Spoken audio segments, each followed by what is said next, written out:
Assalamualaikum warahmatullahi wabarakatuh. Halo semuanya, salam kenal. Saya Khairiatun Nafizah, saya dari Fakultas Ilmu Pendidikan jurusan Pendidikan Guru Sekolah Dasar Universitas Negeri Padang. Di sini saya akan membahas materi tentang gaya, gerak, dan pengaruhnya. Gaya merupakan tarikan atau dorongan yang diberikan suatu benda sehingga benda tersebut bergerak. Sedangkan gerak adalah perpindahan yang disebabkan oleh gaya. Jadi, gaya dan gerak ini saling berkaitan karena benda tidak akan bergerak tanpa adanya gaya. Artinya, gaya dan gerak saling berhubungan.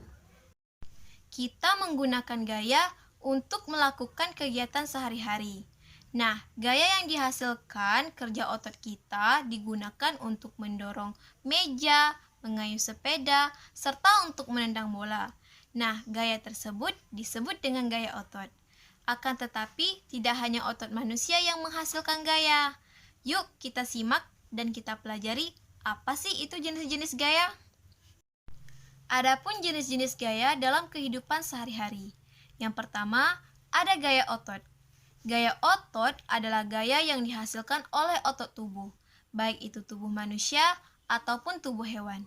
Contoh dalam kehidupan sehari-hari kita, ketika kita melakukan permainan tarik tambang, di mana permainan tarik tambang ini memerlukan gaya otot untuk menarik tali tambang. Yang kedua, ada gaya listrik. Gaya listrik ini adalah gaya yang dihasilkan oleh muatan-muatan listrik. Gaya listrik dapat diamati dalam kegiatan sederhana. Contohnya, muatan listrik pada sisir telah digosokkan ke rambut dapat menarik potongan kertas. Nah, kalian bisa coba di rumah jika kalian memiliki sisir plastik, kemudian kalian gosok-gosokkan pada rambut yang kering, kemudian kalian dekatkan pada kertas. Maka potongan-potongan kertas tersebut akan terangkat. Hal ini dikarenakan adanya muatan listrik pada sisir plastik, yaitu listrik statis. Nah, muatan listrik dapat berupa muatan positif dan muatan negatif. Benda muatan yang sejenis jika didekatkan akan tolak-menolak, sedangkan benda yang muatannya berbeda atau muatannya tidak sejenis itu jika didekatkan akan tarik-menarik. Yang ketiga, ada gaya magnet. Gaya magnet adalah gaya yang dihasilkan oleh magnet. Nah, kalian semua tahu kan apa itu magnet? Magnet itu adalah benda-benda yang dapat menarik benda yang terbuat dari logam.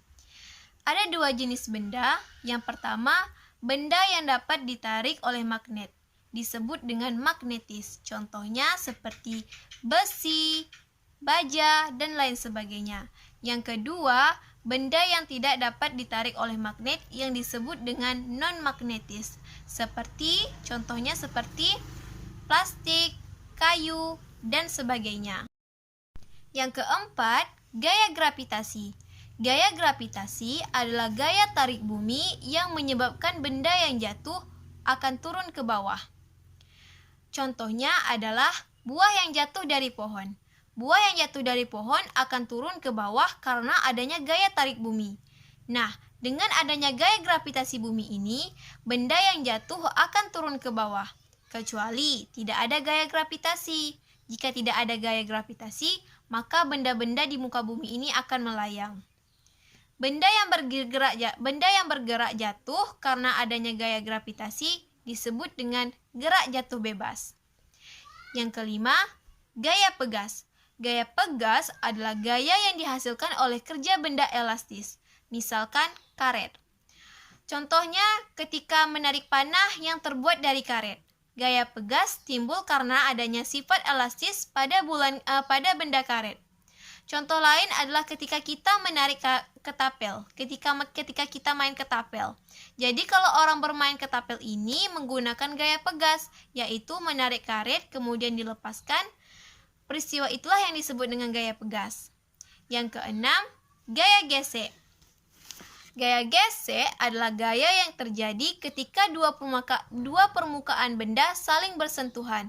Contohnya adalah gaya gesek yang timbul antara kaki dan lantai pada saat kita berjalan yang membuat kita tidak terpeleset. Begitu. Pengaruh gaya yang dikerjakan pada suatu benda akan mempengaruhi benda tersebut. Gaya terhadap suatu benda dapat mengakibatkan benda itu bergerak, berubah bentuk, dan berubah arah. Yang pertama, pengaruh gaya terhadap benda bergerak. Pengaruh gaya terhadap benda bergerak ada 3, yaitu yang pertama, menggerakkan benda diam. Contohnya adalah meja yang diam akan bergerak jika didorong. Yang kedua, mempercepat gerak. Contohnya adalah sepeda yang dikayuh dapat ditambah kecepatannya dengan mengayuhnya lebih cepat lagi. Yang ketiga, memperlambat gerak. Contohnya adalah mengerem sepeda yang laju. Yang kedua, ada pengaruh gaya terhadap berubah bentuk. Contohnya, ketika kamu bermain plastisin yang dapat kamu ubah bentuknya sesuai keinginan kamu atau selera kamu. Yang ketiga adalah pengaruh gaya terhadap berubah arah. Contohnya, saat kamu menendang bola, maka bola itu akan mengalami perubahan arah. Sekian pembahasan saya pada hari ini. Mohon maaf jika terdapat kesalahan dalam menyampaikan materi.